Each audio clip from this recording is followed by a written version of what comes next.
안녕하십니까? 인생의 복잡한 문제들을 말씀으로 단칼에 해결해주는 김종근 목사의 궤도 남마입니다.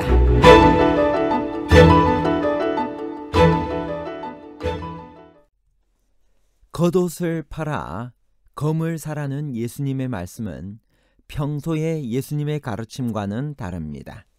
무슨 뜻으로 그렇게 말씀하셨을까요? 누가복음 22장 36절에 검 없는 자는 겉옷을 팔아 살찌어다에서 검은 실제의 검을 말하나요? 아니면 환난과 핍박을 뚫고 나갈 용기의 검, 믿음의 칼을 의미하나요? 실제의 검과 믿음의 칼에 관한 복잡한 문제를 하나님 말씀의 가르침으로 명쾌하게 해결해 드리겠습니다. 유월절이라 하는 무교절은 언제를 말하나요? 누가복음 22장 1절 유월절이라 하는 무교절이 다가오매. 레위기 23장에 보면 다음과 같은 절기가 소개되고 있습니다. 1월 14일은 유월절 패스오버입니다. 그 다음 날 1월 15일은 무교절입니다. 누룩 없는 떡을 먹는 날입니다. 1월 16일은 요제절입니다. 첫 수확한 밀 한 단을 하나님 앞에서 흔들어 드리는 날입니다. 그러나 신약시대에 와서 유월절과 무교절은 같은 뜻으로 쓰였습니다. 요제절로부터 계산하여 50일이 되는 날이 오순절입니다. 칠칠절이라고도 하고 맥추절이라고도 합니다. 예수님께서는 요제절에 부활하시고 40일 후에 승천하셔서 50일 후인 오순절에는 성령께서 이 지상에 강림하셨습니다. 가룟 유다는 왜 예수님을 배반했나요?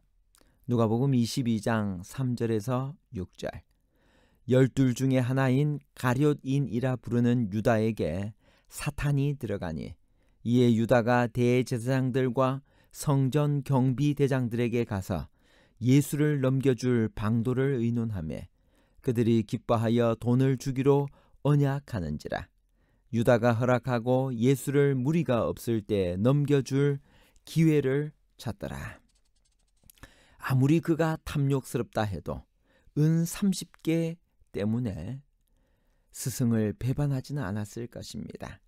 유다는 메시아라고 믿고 기대했던 예수님에게 크게 실망을 했습니다. 그는 예수님을 자기식으로 조종하려고 했습니다.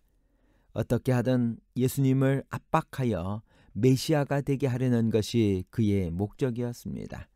그 시도가 빈번히 거절당하자 그는 최후의 방법을 선택했습니다. 예수님을 십자가의 죽음으로 몰아넣으면 예수님도 별 수 없이 메시아의 능력을 발휘할 것이라고 유다는 생각했을 것입니다. 가룟 유다의 몰락은 자기식으로 자기 욕심대로 하나님을 믿는다는 것이 얼마나 위험한 것인지를 가르쳐주고 있습니다. 마지막 만찬에서 예수님께서는 오늘날까지도 전해 내려오는 어떤 예식을 행하셨나요? 그것은 우리의 신앙에 무슨 의미가 있나요? 누가복음 22장 14절에서 20절에 있는 말씀입니다. 때가 이르매 예수께서 사도들과 함께 앉으사 이르시되 내가 고난을 받기 전에 너희와 함께 이 유월절 먹기를 원하고 원하였노라. 내가 너희에게 이르노니 이 유월절이 하나님의 나라에서 이루기까지 다시 먹지 아니하리라 하시고 이에 잔을 받으사 감사 기도하시고 이르시되 이것을 갖다가 너희끼리 나누라. 내가 너희에게 이르노니 내가 이제부터 하나님의 나라가 임할 때까지 포도나무에서 난 것을 다시 마시지 아니하리라 하시고 또 떡을 가져 감사 기도하시고 떼어 그들에게 주시며 이르시되 이것은 너희를 위하여 주는 내 몸이라. 너희가 이를 행하여 나를 기념하라 하시고 저녁 먹은 후에 잔도 그와 같이 하여 이르시되 이 잔은 내 피로 세우는 새 언약이니 곧 너희를 위하여 붓는 것이라. 목요일 밤 예수께서는 제자들과 함께 마지막 유월절 식사를 하셨습니다. 그날 밤 예수께서는 주님의 살과 피를 상징적으로 먹고 마시는 성만찬 예식을 제정하시고 친히 집행하셨습니다.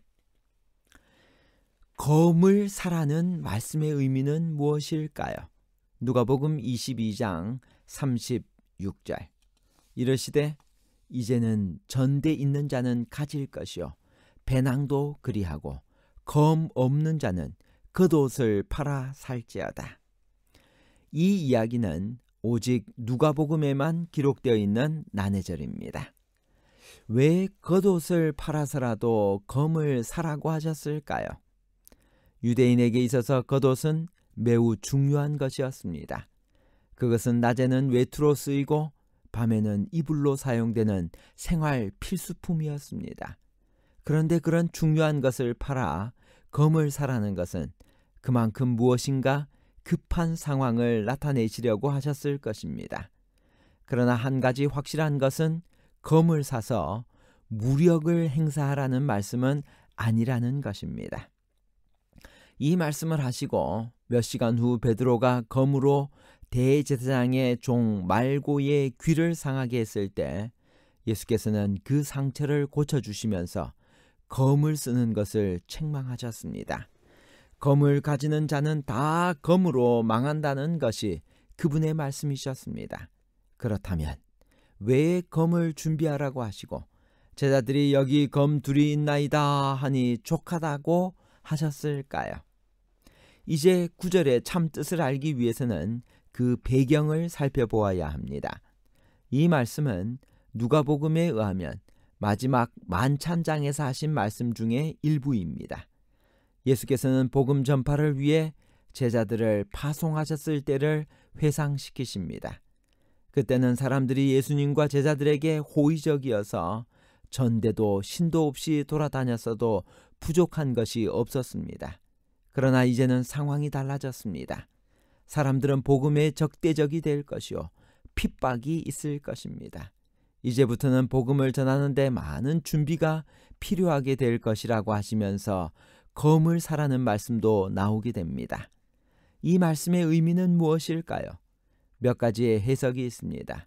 첫 번째, 문자 그대로 해석하여 지금부터는 아무도 도와줄 사람이 없으니 스스로 칼을 차고 자기를 지켜야 한다는 뜻으로 보는 방법입니다. 둘째, 영적으로 해석하여 성령의 검을 준비하라는 말씀입니다. 셋째, 적의와 핍박에 지혜롭게 대처하라는 뜻입니다. 이 중에서 문자 그대로 해석하는 것은 예수님의 비폭력주의 가르침과 일치하지 않으므로 채택될 수 없습니다. 예수께서는 한 번도 폭력을 정당화하신 일이 없으며 원수까지도 사랑하라고 하셨고 원수가 오른뺨을 치면 왼쪽 뺨도 돌려대라고 가르치셨습니다. 검이 둘 준비되었다는 제자들의 말에 족하다 하신 것도 잘했다, 그만하면 충분하다는 뜻으로 칭찬하신 말씀이 아니라 참 뜻을 모르는 제자들에게 이제 그 이야기는 그만하자, 이것으로 충분하다의 뜻으로 말씀하셨다고 봐야 합니다. 그렇다면 이 말씀의 참된 의미는 과연 무엇일까요? 예수께서 마지막 날 밤에 이 말씀을 주신 것은 십자가 순환 이후 제자들에게 몰려올 절망과 핍박을 미리 예견하시고 상황이 급작스럽게 어려워지더라도 담대하게 준비하여 대처하라는 교훈의 말씀을 그들에게 주신 것입니다. 따라서 검도 실제의 검이 아니라 그런 날카로운 환난과 공격에 대비할 수 있는 방법을 미리 준비해 두라는 당부로 보아야 할 것입니다. 과연 예수께서 승천하신 후 제자들은 그들의 모든 것을 팔아 담대하게 복음을 전파하고 조금도 굴복하지 않았습니다. 마지막 저녁 때 하신 이 말씀은 이제 상황이 악화되었기 때문에 각자 스스로 환난과 핍박에 준비해야 한다는 말씀이었습니다. 그러므로 여기서 준비하라는 검은 실제의 검은 아닌 것입니다. 결론입니다. 첫 번째, 누가복음 22장 36절에 검 없는 자는 겉옷을 팔아 살지어다에서 검은 실제의 검을 말하는 것이 아니라 환난과 핍박을 뚫고 나갈 용기의 검, 믿음의 칼을 의미합니다. 둘째, 멀찍이 따라가는 신앙은 불안하고 괴롭고 고달픈 것입니다. 셋째, 예수님을 고통스럽게 한 것은 육체적 고통이나 죽음에 대한 두려움이 아니었습니다. 수천 년 동안의 인간의 죄를 한 몸에 짊어지신 예수께서는 죄의 어두운 시면과 하나님께로부터 영원히 분리되는 것 같은 고통을 느끼신 것입니다. 감사합니다.